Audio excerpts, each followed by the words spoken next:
Vendredi 9 juillet 2021, une journée triste et surtout pleine d'angoisse pour le personnel de la grande famille RTNC. Le corps du directeur général Ernest Kabila Ilunga a reçu les hommages dignes de son rang et l'émotion était à son comble. Monsieur le directeur général s'en est allé et sera inhumé le dimanche 11 juillet à Lubumbashi.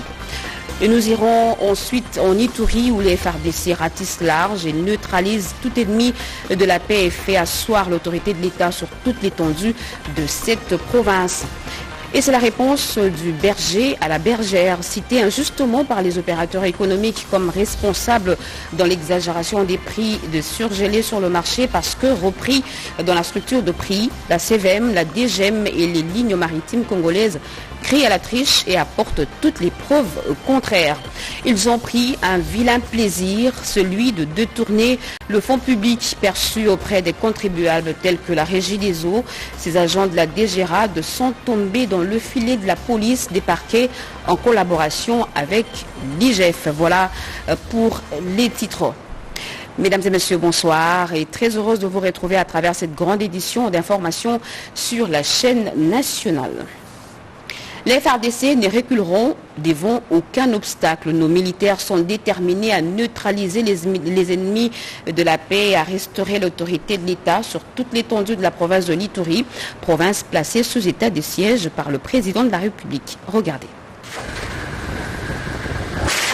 Les forces armées de la République démocratique du Congo montent en puissance du jour au lendemain en Ituri sous le commandement du gouverneur militaire, le lieutenant-général Luboya Kanshamadjoni. Elle mène les opérations militaires éclairées et combinées contre les terroristes d'Adef MTM dans le territoire du Rumu, en chefferie de Walese Vunkutu. Au sol, les vaillants militaires de forces armées sont dotés et équipés d'une logistique adéquate. Ils font preuve de vouloir et de pouvoir combattre l'ennemi et le neutraliser. Ces unités de terre bénéficient d'un appui fait aérien composé des hélicoptères d'attaque qui portent soutien dans leur progression vers la destruction définitive de l'ennemi, où 5 bastions de Zadef sont détruits par les forces armées, à savoir Masangalo, Mugulu, Mbelude, Moina et Zunguluka. L'effet final recherché dans ces opérations, en ce temps de l'état de siège en Ituri, la défense du territoire national, la restauration de l'autorité de l'État ainsi que la noble paix. Tel est le GV du chef de l'État et commandant suprême des forces armées et de la police nationale congolaise, Félix Tshisekedi Tshilombo. Par ailleurs, pour pérenniser les acquis opérationnels de l'état de siège en Ituri,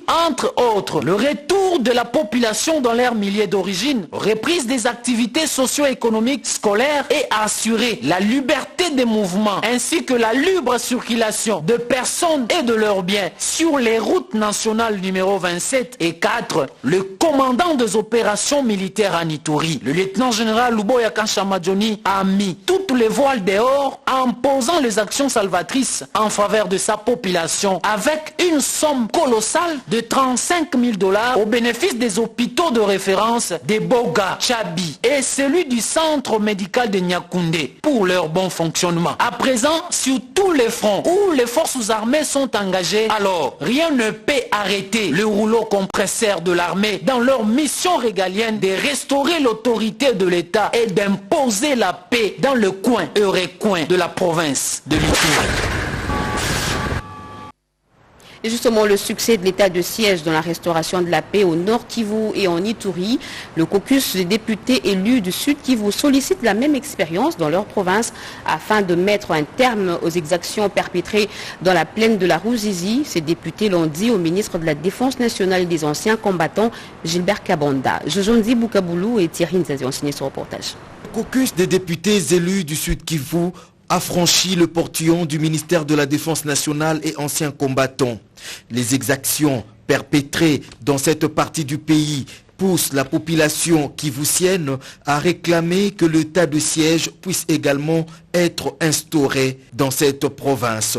Le temps de siège se comporte très bien. Et d'ailleurs, je vous dis, il y a d'autres provinces qui réclament aussi cet état de siège, puisque dans les provinces où il y en a, il me semble que où la situation change positivement. Le Sud Kivu, c'est une province qui a beaucoup souffert.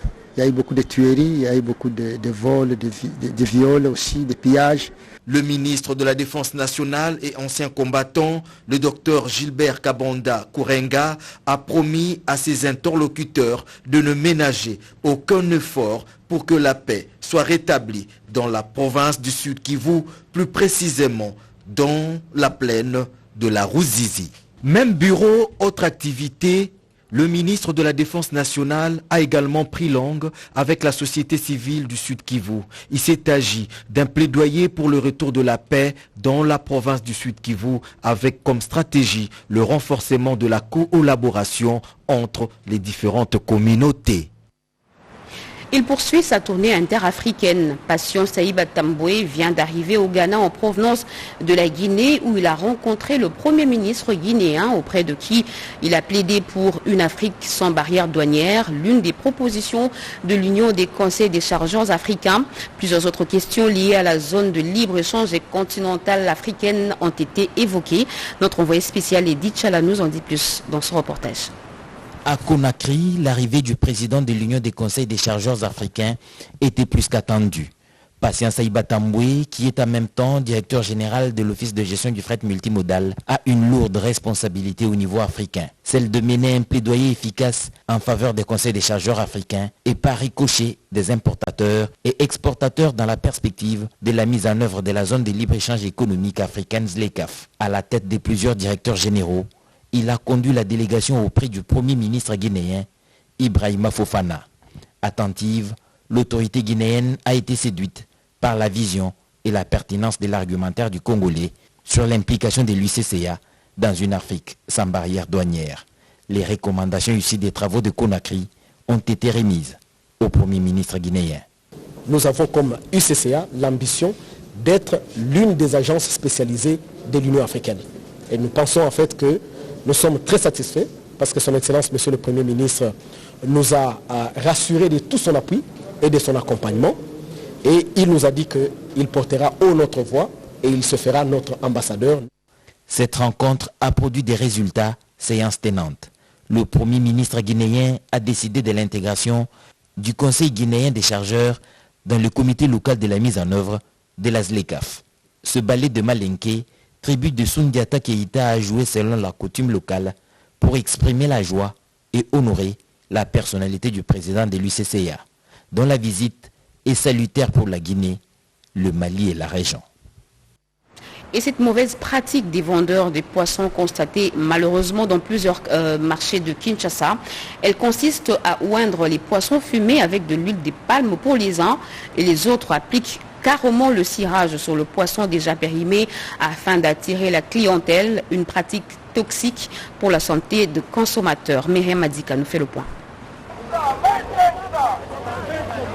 Mercredi 7 juillet 2021, il est 12 h, l'équipe de la télévision nationale pénètre les sites de l'inflammable, port connu sous l'appellation de Libongoya Onatra. Ici est vendu toutes sortes de poissons venant de l'arrière-pays, notamment les provinces du Grand Équateur et du Grand Bandundu. Des étalages bien garnis, de quoi donner de l'appétit à la population pour manger. Ces commerces devenus florissants et facilités par la navigabilité du majestueux fleuve Congo où les bateaux accostent chaque jour. Ces poissons fumés, recherchés et appréciés par tous, sont dans la plupart des cas embellis par certains produits pour leur donner un aspect neuf et frais. Des vendeurs expliquent. On n'embellit pas avec de l'huile, mais il y a d'autres personnes qui enlèvent seulement les poussières qui se trouvent sur les poissons.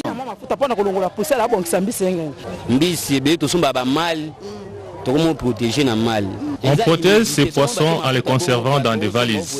C'est l'humidité qui nous pousse à les embellir avec de l'huile. Le souhait est que la population n'achète pas les poissons impropres à la consommation. L'intersyndicale nationale de l'administration publique enfin réunifié. Les membres du bureau de l'INAP étaient avec le vice-premier ministre, ministre de la fonction publique, Jean-Pierre Liaou, qui par la suite s'est entretenu avec une délégation du projet PRAP. D'autres explications avec Cédric Keninambo. Il y a un temps pour tout.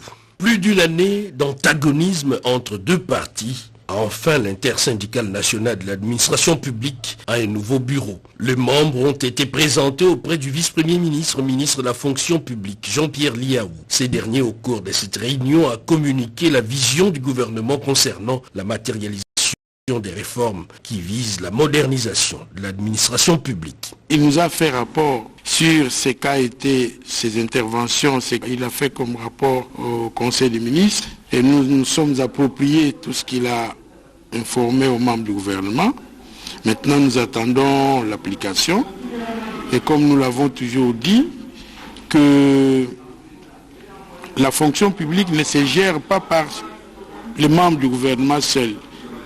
C'est un ministère qui se gère en partenariat parce que la loi donne aux syndicats le pouvoir de prendre part à tout ce qui touche à la vie et à la carrière de l'agent. Et dans un autre décor, le vice-premier ministre, ministre de la fonction publique, a reçu une délégation de la Banque mondiale. Des échanges fructueux qui ont tourné autour d'une question essentielle, la reconduction du projet de réforme et rajeunissement de l'administration publique. Ajouté à cela, le PRAP, mais aussi d'autres aspects importants liés à la dématérialisation des procédures et amélioration des conditions de travail. Non, la DGM, la CVM et les lignes maritimes congolaises ne perçoivent aucune taxe dans la structure de prix des produits surgelés. Les responsables de ce service de l'État crient à la triche et disent leur indignation face à cette affirmation des opérateurs économiques opérant dans ce secteur. Ils ont rencontré le ministre de l'économie nationale, Jean-Marie Kalumba Youma, à qui ils ont remis et présenté toutes les preuves. Regardez. Pointé du doigt par les opérateurs comme responsables dans la surcharge de la structure de prix de produits surgelés, la Congolaise des voies maritimes CVM, les lignes maritimes congolaises LMC et la Direction générale des migrations DGM déclinent toute responsabilité. Ces services de l'État sont venus rencontrer le ministre de l'économie nationale, Jean-Marie Kalumba Youma, pour rejeter en bloc les éléments fournis par les importateurs pour justifier l'exagération des prix de produits de grande consommation sur le marché. La CVM n'est pas d'accord avec cette appréciation des importateurs. Donc, dans la mesure où elle facture les navires, elle ne facture pas la marchandise. Donc, dès lors, elle ne comprend pas pourquoi elle figure dans la structure des prix. Les lignes maritimes congolaises, par la bouche de son DG Jean-Claude Mukendi, dénoncent carrément la triche de la part des opérateurs économiques. Les opérateurs économiques externes font de la tricherie. En ce qui nous concerne, nous, les lignes maritimes congolaises, les frais qui concernent tout juste le navigateur externe, les transporteurs externes, et ça n'a aucun impact sur les opérateurs économiques congolais. Mentionné aussi dans la structure de prix, la Direction générale de migration DGM décline toute responsabilité et affirme qu'elle ne taxe pas la marchandise mais contrôle les voyageurs. Elle s'occupe notamment de la régularité des titres consulaires des équipages. Pour rappel, le ministre de l'économie nationale fait du juste prix son cheval de bataille. La police des parquets et l'inspection générale de finances, une collaboration qui produit des fruits, tenait ce vendredi. Ces deux services précités ont réalisé un joli coup de filet. Ils viennent de mettre la main sur un réseau des agents de la DGM, de la DGRAD plutôt. Et ces derniers percevaient indûment des fonds publics auprès des contribuables dont la Régie des eaux, des milliers de dollars détournés se sont volatilisés. Cédric Enina.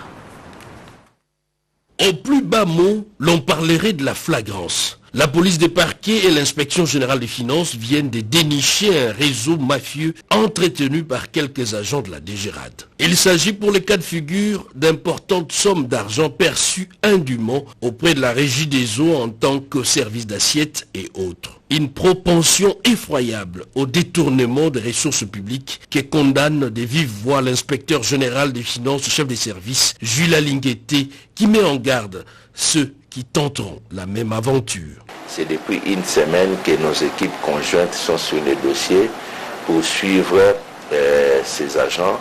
Et aujourd'hui, la police judiciaire des parquets venait de mettre la main sur ces agents. Et ce qui est grave, ils ont tenté de corrompre nos équipes de travail. Les produits de la corruption a été saisi et ces agents arrêtés, ils sont maintenant à la disposition du procureur général. L'inspecteur général de la police des parquets, Antoine Camille Boyaou, s'est montré également dissuasif. Il est grand temps pour ceux qui doutent encore qu'ils puissent réviser leurs méthodes parce qu'on sera sans pitié. Corruption, détournement, vocabulaire fréquent appelé à disparaître, comme l'entend si bien l'inspection générale des finances. Pour violation grave des consignes, le policier Boma et consorts sont devant les juges du tribunal militaire de garnison de Kinshasa-Gombe, siégeant en matière répressive au premier degré à la prison militaire de Ndolo. Marie Kalong, commentaire. Le procès dans l'affaire de violation des consignes des prévenus commissaires Mboma et consorts se déroule à la prison militaire de Ndolo. Cette 7e audience foraine du tribunal militaire de garnison de Kinshasa-Gombe, siégeant en matière répressive au premier degré, est présidée par le juge-président Eume Mpia-Fredi. Le ministère public, dans sa plaidoirie, a reproché ces 19 prévenus de violation de consignes. Le général Kassongo lui-même a décidé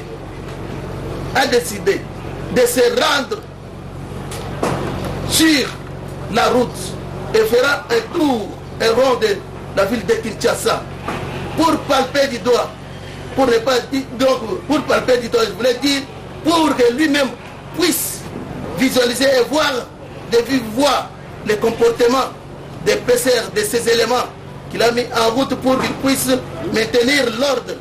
En effet, ils ont été surpris par le général Silvano Kassongo en pleine pratique dégradante à l'endroit des usagers de la route lors d'une mission de contrôle de la police de circulation routière. Il s'agit entre autres de tracasseries, main tendue et arrestations arbitraires. Dans leur plaidoirie, les avocats de la défense ont clamé l'innocence de leurs clients pour insuffisance de preuves. Le client est innocent, mais c'est le président votre honneur. L'affaire a été mise en délibéré par le tribunal militaire de garnison de Kinshasa-Gombe dans le délai de la loi. Didier Kayumba, c'est lui le chauffeur qui a fait une intrusion au cortège du chef de l'État samedi dernier. Eh bien, il n'est pas mort, il est bel et bien vivant. Contrairement aux rumeurs circulées dans les réseaux sociaux, il a été plutôt mis à la disposition de la police pour un recadrage. Marie Kalonga. Présenté dans les réseaux sociaux comme tué puis torturé par la garde républicaine le samedi 3 juillet 2021 sur le boulevard du 30 juin pour avoir fait intrusion et obstacle au cortège du chef de l'État, le chauffeur Didier Kayumba est bel et bien vivant sans aucun signe de torture.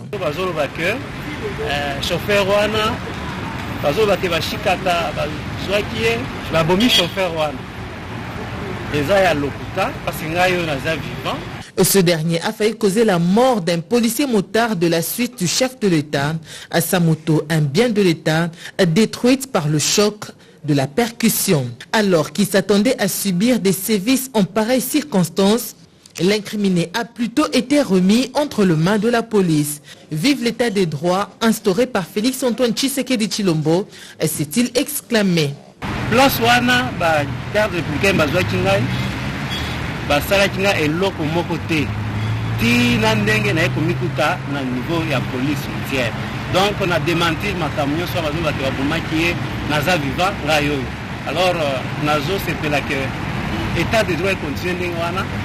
Je pense que Mokili mboka na biso kende liboso.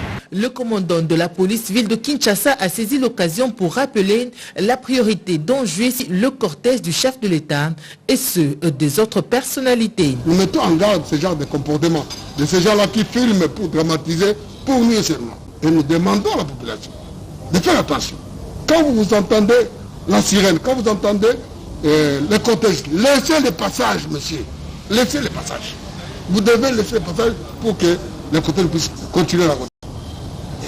Si vous ne le faites pas, la police sera sur votre chemin. Il y a des gens qui entrent aussi dans le cortège. Vous n'êtes pas du cortège, vous voyez le cortège passer, vous entrez. On peut vous considérer comme un criminel, comme un infiltré. Vous pouvez avoir des problèmes sérieux. Dans quel pays les gens suivent les cortèges? Nous devons être disciplinés. Et la police va commencer à arrêter tous ces gens-là qui ne respectent pas, qui ne cèdent pas le passage au cortège. Ça, c'est un avertissement à tous les criminels. Ainsi libéré, Didier Kayumba d'Elissa Long. On vient de me libérer sans condition. Je dis vraiment merci, Son Excellence, Monsieur le Président de la République, Félix Antoine Tshisekedi Tshilombo, chef de l'État. Je remercie aussi le général Silvano Kasongo. Moi, je l'ai vu en personne. Quand les services de sécurité se mettent au pas dans le respect des droits humains, le pays connaît des avancées significatives sous la houlette du chef de l'État, Félix Antoine Tshisekedi Tshilombo.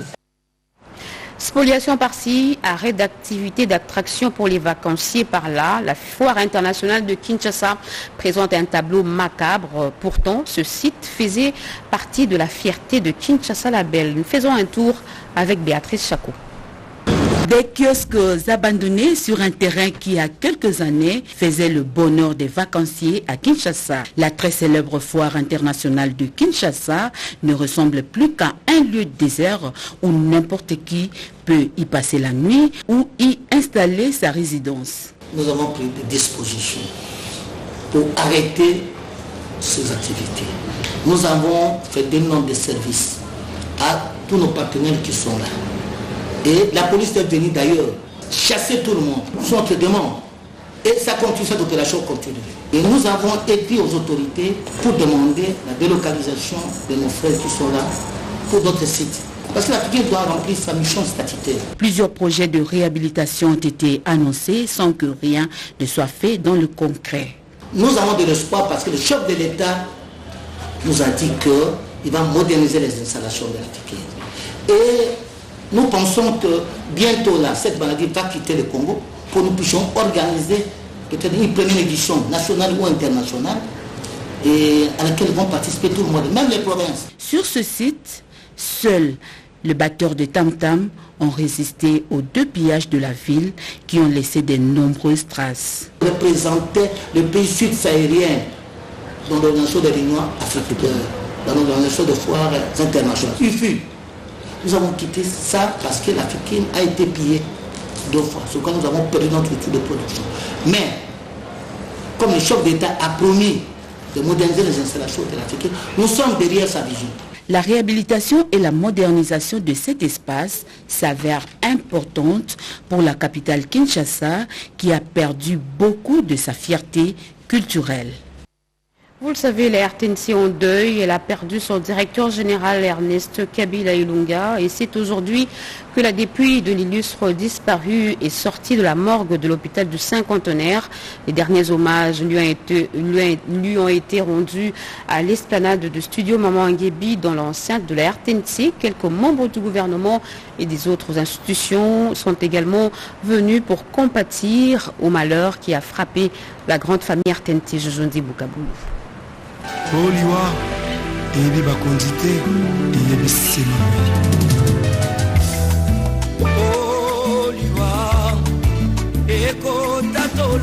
Décédé le 25 juin dernier, Ernest Kabila Ilunga reçoit les hommages funéraires le plus mérités ce 9 juillet 2021. Agents et cadres de la RTNC, la grande famille des médias, tant publics que privés, différentes personnalités et autorités du pays ont pris ce rendez-vous d'adieu sous la coordination du ministre de la Communication et des Médias, Patrick Mouyaya Katembwe, tous plongés dans la plus profonde consternation. Les cris de détresse des sillons des larmes traversant le jour étaient la seule expression en mémoire de celui qu'ils appelaient Papa Ebolo pour les personnels de la RTNC. Les témoignages des reconnaissances et des bons souvenirs en sa mémoire ont été portés à la connaissance de l'assistance. Selon les témoignages de ses proches collaborateurs, ils se souviennent d'un homme honnête, dynamique, travailleur, qui a milité pour l'amélioration des conditions socio-professionnelles des agents et cadres de la RTNC et n'avait qu'un seul mot à l'endroit des travailleurs, le travail, rien que le travail bien fait. Le directeur de la Redevance a évoqué la mémoire d'Ernest Kabila Ilunga en parlant de la date symbolique du 25 juin 2011 qui rappelle la promulgation de l'ordonnance instaurant la Redevance. Voilà que c'est un autre 25 juin 2021 que le Très-Haut a rappelé auprès de lui son serviteur Ernest Kabila Ilunga à la grande consternation et désolation de sa famille biologique et de ses différents collaborateurs au niveau de la RTNC. Pour sa part, le ministre de la Communication et des Médias a reconnu la bravoure d'Ernest Kabila avec qui il avait un plan commun. Après la cérémonie à la RTNC, le cortège funèbre a pris la direction de l'aéroport international d'Ndjili pour le transfert de la dépouille mortelle dans le Haut-Katanga à Lubumbashi. Que la terre de nos ancêtres lui soit douce et légère. Adieu, monsieur le directeur général. Le Conseil national de la société civile pour le suivi de l'accompagnement citoyen du gouvernement dit soutenir les actions et priorités de l'équipe gouvernementale Sama Lukonde. Les membres de ce conseil se sont exprimés lors d'un atelier débat organisé cet avant-midi. Rikinzouzi Raphaël Sadi. Privilégier l'intérêt supérieur de la nation et du souverain primaire avec la participation active de la société civile dans la vie nationale sont autant de recommandations formulées à l'atelier conférence du Conseil national de la société civile pour le suivi et l'accompagnement citoyen du gouvernement de l'Union sacrée que dirige le Premier ministre Sama Lukonde.